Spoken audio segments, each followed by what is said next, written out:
Tu cherches à maximiser tes performances en combat et à repousser ta fatigue musculaire? Certains parlent du bicarbonate de sodium comme supplément miracle, mais est-ce une arnaque ou est-ce réel? Reste avec moi pour tout savoir. Preuves scientifiques à l'appui en description.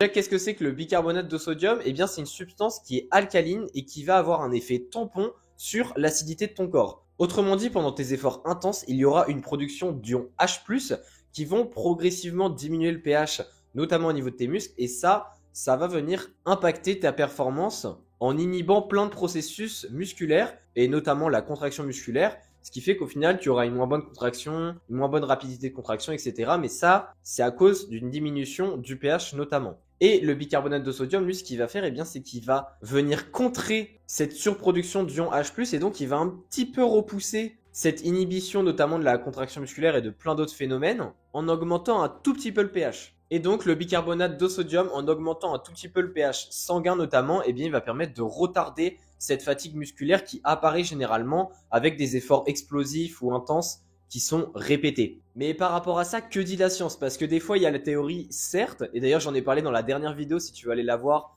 qui va s'afficher ici, sur le phosphate, est-ce que c'est une arnaque ou pas? Mais parfois, il y a la théorie, mais pas la pratique qui suit, ou du moins, la science n'a pas du tout prouvé de preuves. Et donc, qu'est-ce que ça en est pour le bicarbonate de sodium? Eh bien, les études ont montré plutôt des effets positifs pour les efforts très explosifs et notamment avec des répétitions, donc notamment 30 secondes avec un petit peu de pause, avec 30 secondes, etc.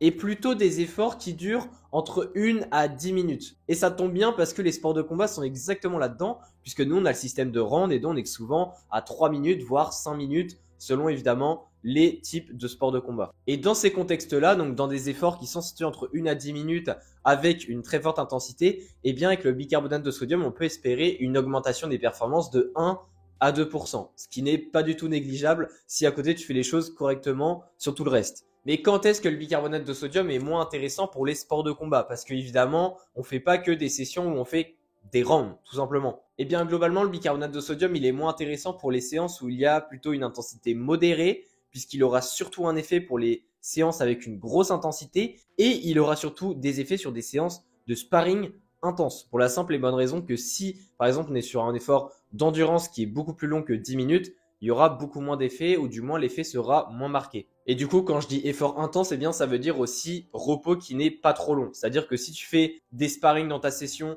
que le sparring en lui-même est intense, mais que derrière tu prends beaucoup de repos, donc quand je dis beaucoup de repos, c'est par exemple 3-4 minutes, voire 5 minutes, et bien là on n'est plus sur un effort intense où le bicarbonate de sodium aura un effet qui sera intéressant. Bon, maintenant tu l'as vu, pour les sports de combat, il y a quand même un intérêt du bicarbonate de sodium. Il faut juste savoir l'utiliser avant les bonnes séances de boxe ou peu importe le sport que tu fais pour que ça ait un effet sur ta performance. Mais qu'en est-il du dosage et surtout du timing aussi où tu dois prendre ce bicarbonate de sodium? Au niveau du dosage qui est optimal, eh bien c'est 0,3 g par kilo de poids de corps de bicarbonate de sodium que tu vas mettre dans un verre d'eau et après tu bois. Par exemple, si tu fais 70 kg, on est plutôt sur 21 g de bicarbonate de sodium que tu dissous dans de l'eau, donc environ dans 300-500 ml d'eau, donc un bon gros verre pour éviter que ce soit trop concentré et pas très très bon non plus, on va pas se mentir. Et au niveau du timing, eh bien moi ce que je te conseille, alors la science conseille entre 1 à 2 heures avant ta séance. Moi personnellement, ce que je te conseille, c'est plutôt 2 heures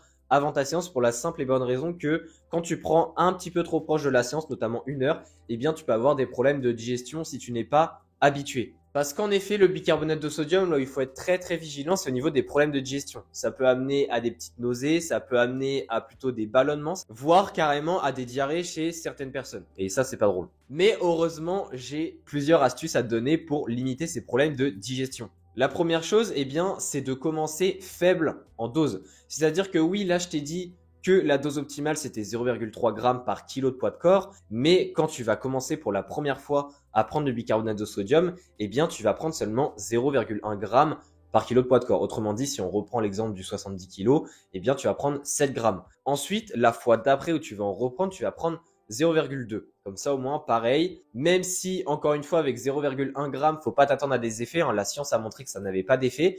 Mais en fait, là, l'idée, c'est pas que ça ait des effets sur ta séance quand tu prends les 0,1 g par kilo de poids de corps, mais c'est plutôt d'habituer ton corps à cette substance-là que tu vas prendre, encore une fois, 2 heures avant ta séance. Après, tu augmentes à 0,2 grammes. Alors là, c'est possible que c'est un petit peu plus d'effet, mais l'idée, c'est que après la troisième fois, tu prends 0,3 et comme ça, là, ça va avoir des effets et au moins, tu auras augmenté progressivement et ça évite que tu aies des gros problèmes de digestion la première fois où tu en prends. C'est quand même plus vivable. La deuxième astuce que je te conseille, eh bien, c'est de ne pas boire ton verre justement où tu as dissous notamment tes 21 grammes de bicarbonate de sodium, si on parle de 0,3 grammes avec 70 kilos, de ne pas le boire en une fois. Donc c'est-à-dire que si tu prends ça 2 heures avant ta séance, ce que tu peux faire, c'est soit tu bois une partie 2 heures avant ta séance, donc tu prends la moitié du verre, environ du coup 10 grammes, en équivalent, hein, si tu touilles bien évidemment. Et ensuite, 30 minutes après, donc 1h30 avant ta séance, tu prends le restant.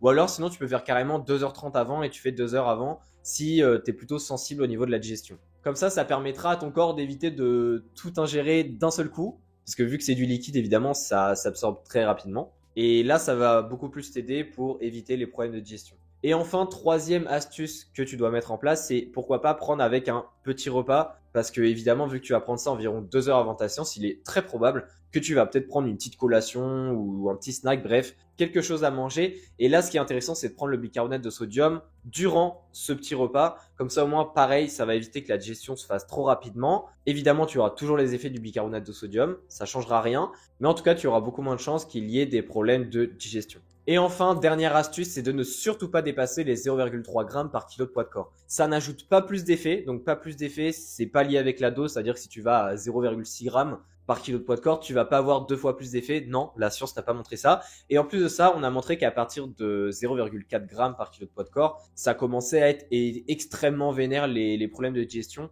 Donc à éviter totalement. Parce que même si imaginons, tu as de meilleures performances, si derrière tu as la diarrhée, je pense que tu n'auras pas au final de meilleures performances. Et avec ces différentes astuces-là pour la digestion, je pense que tu es pas mal et tu devrais pas trop avoir de soucis. Donc globalement, est-ce que le bicarbonate de sodium est intéressant pour les sports de combat? Eh bien oui, puisqu'il y a enchaînement de rounds qui sont intenses. Mais encore une fois, il faut l'adapter selon la séance de sport que tu vas avoir. Parce que si par exemple, tu fais juste de l'endurance fondamentale, tu vas faire un footing comme entraînement, eh bien non, ça n'a pas d'intérêt de prendre du bicarbonate de sodium. Si par exemple, tu fais du sac de frappe, mais c'est plutôt une intensité assez modérée parce que tu travailles beaucoup la technique, etc. Non, pareil, ça n'a pas d'intérêt. Par contre, si tu fais du sparring avec une intensité qui est élevée, pas trop de repos, t'enchaînes les adversaires, là oui, c'est intéressant. Et si par exemple tu fais aussi, j'en sais rien moi, une séance d'intervalle, donc notamment d'intensité, de sprint, des choses comme ça, là oui aussi ça peut avoir un intérêt. Mais encore une fois, chose extrêmement importante, il faut toujours tester ta supplémentation à l'entraînement et notamment si tu veux prendre ça en compétition. Parce que là, c'est super important que tu ne testes pas un supplément notamment qui peut être favorable à des problèmes de digestion seulement le jour de la compétition. Autre chose d'ailleurs par rapport à la compétition, c'est du bicarbonate de sodium. Sodium, j'en ai déjà parlé dans une vidéo. Cette vidéo, je vais te l'afficher ici sur le sel. Si tu veux aller voir, c'est une vidéo, je pense, qui devrait t'intéresser. Mais en tout cas, le sodium, il faut faire attention parce que ça peut amener à de la rétention d'eau. Et la rétention d'eau, ça veut dire que ça peut tout simplement t'amener à une prise de poids. Et donc, si tu prends du bicarbonate de sodium au moment de la pesée, mais vraiment avant la pesée, ou du moins t'en as pris les jours qui précédaient, etc., ça peut te mener à une augmentation de ton poids et ça peut peut-être faire foirer ta pesée. Donc là, moi, ce que je te conseille, c'est vraiment de ne pas prendre de bicarbonate de sodium les jours précédant ta pesée. Comme ça, au moins, ça évite le phénomène de rétention d'eau. Et si tu vas en prendre durant ta compétition, que tu as déjà testé à l'entraînement, tu as suivi le protocole que je t'ai donné, tu as augmenté progressivement, etc., etc., pourquoi pas prendre ça au final le lendemain de ta pesée ou même les heures suivant ta pesée, ça dépend comment s'organiser ton tournoi, tes combats, mais de prendre du bicarbonate de sodium entre ta pesée au final et ton combat. Parce que généralement, la pesée se fait au moins 2-3 heures avant ton combat. Et vu que le bicarbonate de sodium, c'est 2-3 heures, enfin plutôt 2 heures avant l'effort, donc c'est-à-dire avant ton combat dans ce cas-ci, eh bien pourquoi pas le prendre après la pesée. Là au moins c'est un intérêt. Mais ce que je veux dire, c'est fais vraiment attention à ne pas prendre ça avant ta pesée parce que ça peut la faire foirer potentiellement. Si tu veux des informations sur d'autres suppléments qui ont aussi un intérêt pour tes performances sur le ring, eh bien je t'invite à regarder les cartes qui sont ici. J'ai parlé à la fois de la créatine, je te mets ça là. La créatine, c'est plutôt pour de la force, la puissance, l'explosivité. Donc, pas le même intérêt que le bicarbonate de sodium. Très intéressant aussi. Et il y a aussi la caféine. Là, c'est plutôt pour la vigilance, l'attention. Pareil, pas le même intérêt que le bicarbonate de sodium. Donc, c'est intéressant aussi. Je te mets aussi la vidéo juste ici ou ici. Donc, pour conclure, est-ce que le bicarbonate de sodium est intéressant pour toi, combattant ou combattante? La réponse est oui, il faut juste savoir l'utiliser dans les bonnes situations, donc au niveau des entraînements où c'est vraiment pertinent. Également, faire en sorte que la prise se fasse intelligemment pour éviter les problèmes de digestion. Donc encore une fois, dissoudre dans un bon verre d'eau, 300-500 millilitres d'eau, boire sur plutôt 30 minutes, donc pas boire en un seul coup. Bref, il y a plusieurs méthodes que je t'ai expliquées dans cette vidéo. N'hésite pas à aller re-regarder le passage en question. Mais sinon, c'est très intéressant. J'espère que tu vas tester très bientôt ce supplément, que tu vas mettre les étapes qu'il faut pour éviter que ça t'amène à des problèmes de digestion et que tu sois dégoûté de ça. Parce qu'encore une fois, ça a beaucoup de potentiel. J'espère en tout cas que ça t'a plu. N'hésite pas à mettre un commentaire, à lâcher un like encore une fois. Si tu veux une vidéo sur un autre supplément, eh bien, je t'invite à regarder les cartes et sinon à m'envoyer un message si tu as des questions, peu importe lesquelles. On se dit à la prochaine pour une nouvelle vidéo. Allez, ciao.